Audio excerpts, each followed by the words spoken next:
And it's really been inspired by actually a lot of the work that Dr. Griffiths and Dr. Blairy has done on, looking at bats and other kinds of intelligent wildlife, or I don't know if you can call humans wildlife. In my case, I'm using how people perceive their environment as an inspiration. But it's kind of like the same logic where we want to include some degree of intelligence, cognition into the process to improve our performance.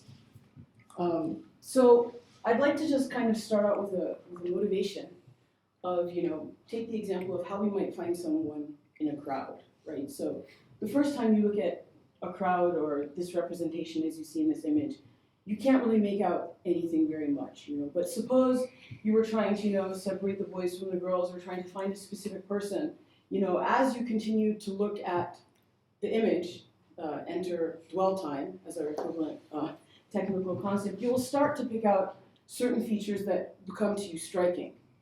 Okay, and so if we're trying to find a certain person, first we might ask ourselves, well, is there a certain area that we know that this person might be? So if this picture, for example, was in some kind of concert and you knew that the stage was, over to the right, you might say, well, I'm sure that my friend is probably going to be right in front of the stage. And then you would turn and focus your efforts in that region. Okay, another thing you might do is say, well, I know my friend has, brown hair, and this time not a pink jacket, but say like a blue jacket. And you try to pick out the people in the area that has the similar features to that person that you're trying to find. And after you find, say, 4 or 5 people who matches these characteristics, if you want to find that one specific person, you might change the traits that you started looking at. So maybe in your first scan, you would look for all the people who had brown hair and blue jackets, and then you would narrow it down to the people who maybe had like a California logo on it, and so forth. Okay, so you have a kind of inquisitive process where the person is using reasoning, observations, experience, and past knowledge to be able to accomplish the task. And so kind of really the motivation for my work is to try to gain these types of capabilities into radar for, in this case, the specific situation of using Micro-Doppler for human activity recognition. So what would be some of the parallel concepts? So know where to look. Well, in terms of technical terms for radar, that might be adjusting our training data set accordingly, for example. Searching for certain characteristics and traits. We would be interested in designing features that were able to distinguish different classes in our data. Scanning several times, narrowing down the search, changing the traits that you're looking for. This would correspond to doing hierarchical classification with varying feature sets. So to kind of summarize what I would like to talk with you about today, in each of these bullets, or for each of these bullets, I would like to present to you some of our Micro-Doppler processing results. So this is just kind of baby steps in a process. But I just kind of wanted to give you the overall big view to kind of let you know what was driving our work. So before I came here today, I kind of asked if you all knew about Micro-Doppler, and I kind of got an affirmative. So I'm not going to go into a lot of detail about Micro-Doppler, but if you have any questions, feel free to interrupt me at any point and ask any questions you might have. But Micro-Doppler basically refers to these frequency modulations about the central Doppler shift that would be incurred due to vibrating or rotating parts. So, wheels of a car or the body parts of a person, they all result in Micro-Doppler, and that gets expressed in the time frequency distribution of the signal, which shows up as different patterns. So to give you an example of some of the more recent activities we're looking in our lab, consider, for example, walking, limping, falling, and wheelchairs use. I think we can all be fairly confident that when we look at these patterns, we ourselves as individual cognitive beings can instantly see the difference between those. So if I gave you another random picture of a different person who was walking or falling, you would be able to tell me, which one of these 4 classes this would fall in. Okay, so the trick is getting the machine, the computer, to be able to do that automatically by itself. And so what I have here in this flow diagram is maybe an overview of what I would consider to be the current state of the art in terms of how we approach doing Micro-Doppler processing. So first you collect your radar data. Oops, I didn't realize it was a touchy thingy. Okay, so first you get your radar data, and either you can process the raw IQ data and try to extract features from that, or you can explicitly compute the time frequency distribution of the spectrogram and extract features from that. But either way, your first step is to extract features. It can be physical features, what I call transform-based features, speech-inspired features. Speech processing involves processing spectrograms, so there is some amount of overlap. We can debate, whether that's a good or bad thing. But the next step would then be to select some subset of features. Now, you could use all possible features in the book and try to use that for classification, but then you get a very, very high-dimensional problem. And that doesn't necessarily lead to the best results, both in terms of computation time and in terms of classification performance. So you need to do some kind of feature selection or dimension reduction at that stage to decide exactly, which features you want to use. And there's a lot of different approaches, filter methods, wrapper methods. Wrapper methods involve just doing a brute force testing of a given feature set on a given classifier and comparing to see which one gives you the maximum performance. Filters involves using some kind of metric to give you an indication of which feature set might be better. So this might be a distance metric, like Mandelob's distance, or it could be something a little bit more sophisticated, like information theoretic metrics. But in any case, you're not doing something that's classifier specific. Once you've gotten your feature set, you're going to feed that to a classifier, and that's going to lead to your results. Of course, I kind of grouped it all together as classification, but that is indeed a two-step process. First, we must do what is called training the classifier, and then you will get your test set data, and you'll actually generate your performance statistics on what the classifier does for the test set. So this is kind of my overview slide of Classification 101, being a Star Trek fan. But yeah, so suppose the first thing we need to do is, first of all, tell the classifier how we're going to decide based on the features what is class A, B, C, D, or whatever. So this involves first deciding what your classes are.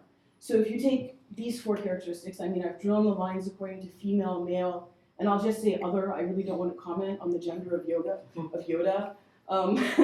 But there's other ways that this can be divided into, like the dark side and the side of the Force and so forth. But just keeping it simple.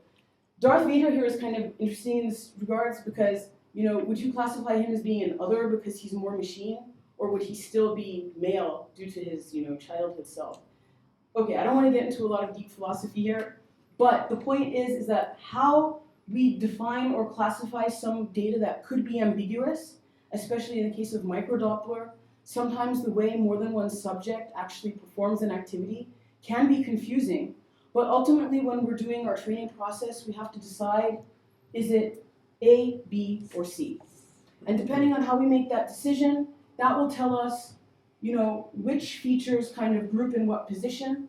And so, you'll extract features from, this first class, and there'll be one grouping here, and a third grouping. And what you're going to try to do is put some contours between them to be able to define your classes.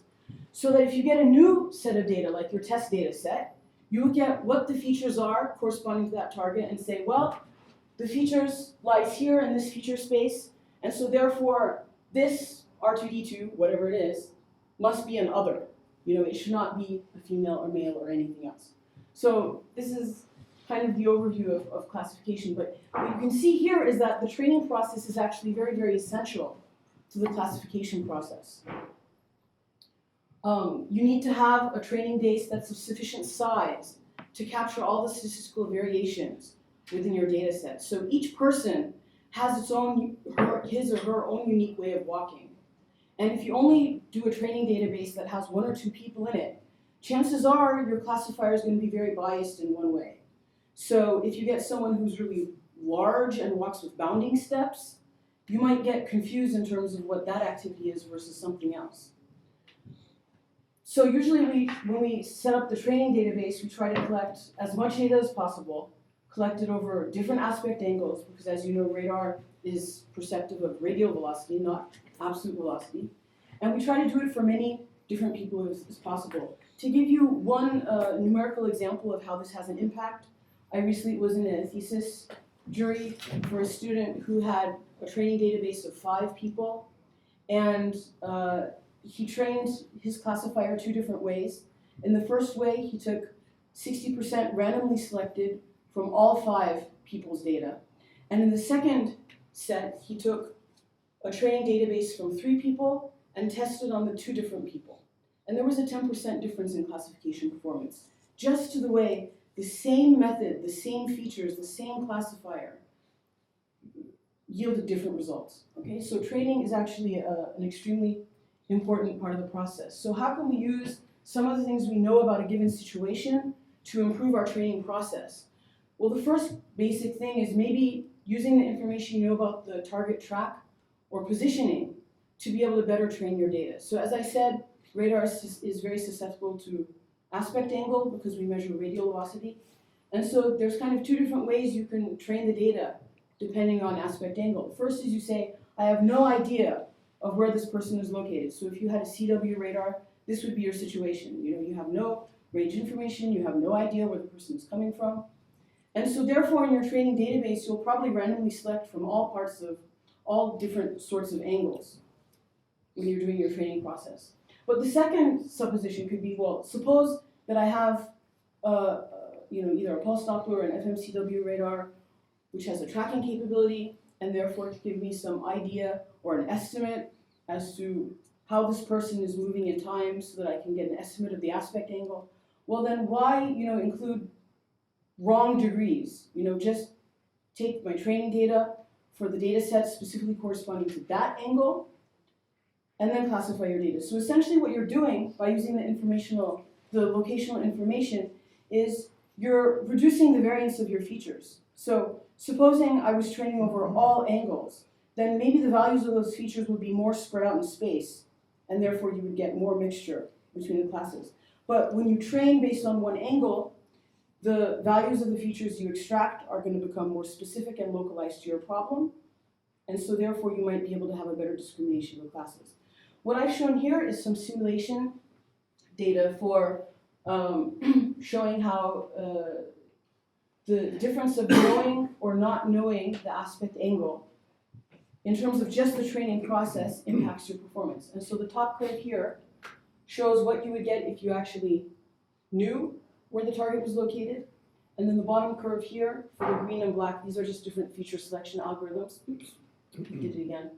Sorry about that. Yeah, so the blue and red is for known angle, the black and green is for unknown angle. And so when you're mostly walking towards the radar, you can see there's probably about a 5% difference. But as this aspect angle increases, the impact of knowing the tracking information or the positioning information becomes quite significant. So, here you get over a 20% difference in performance. So it can be significant. So the second thing that we can do that is important in the process, going a little bit further down the chain, is how to choose good features. And so, as I mentioned at the beginning of my talk, there's a lot of different features that can be extracted for the purposes of classification. Physical features, which I've shown a graphic here from some work from Kim and Ling in one of the first works done on micro-Doppler processing, where you take the spectrogram and you physically try to see what the periodicities are, by processing the spectrogram as an image. You can have discrete cosine coefficients, linear predictive coding, one of the speech-inspired methods, things like PCA and SVD, or Mel frequency capsule coefficients.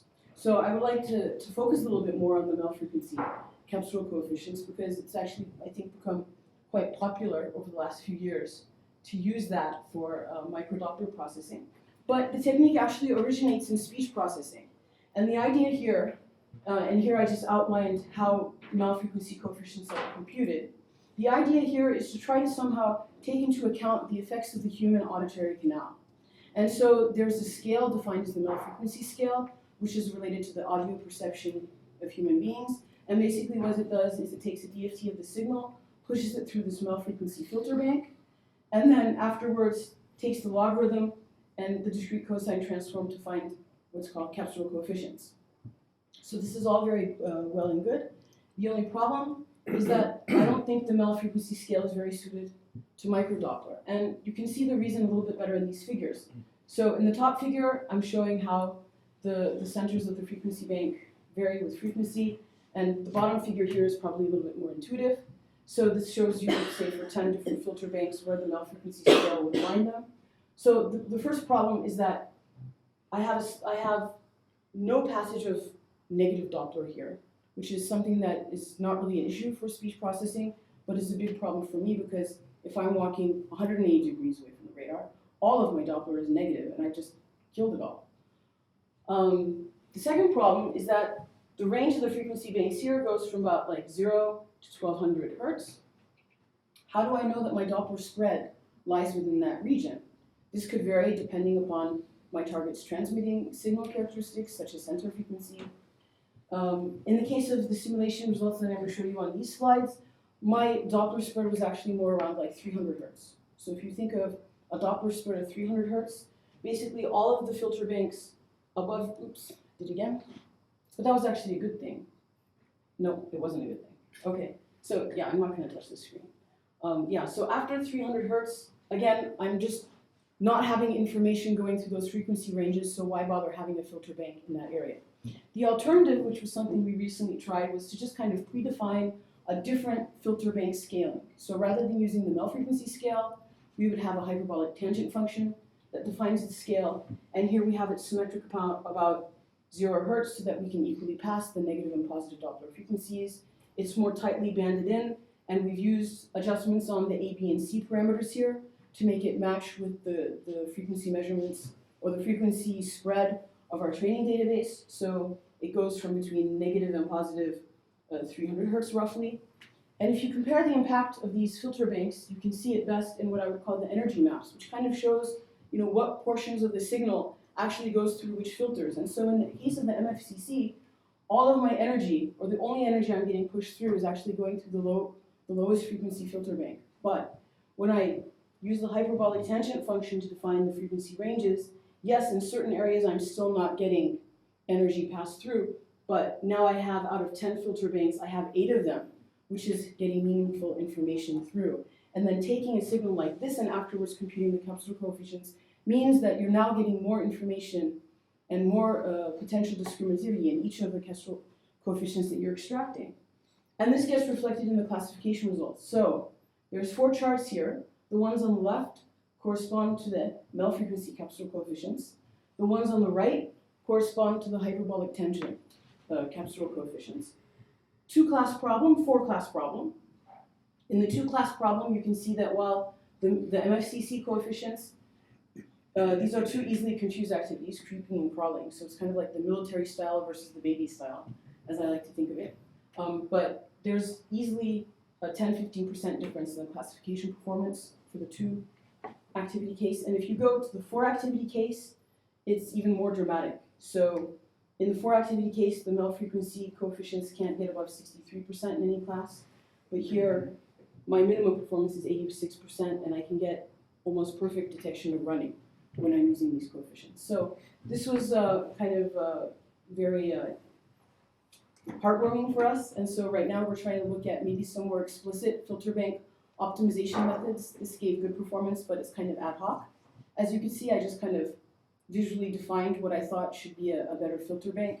So this is kind of going to be a continued work in progress. This chart just shows how the impact varies over SNR, because that's another important factor. And so what you can see here is that, yes, in some cases there might not be too much of a difference, but in most cases, depending on the noise levels, there is an improvement.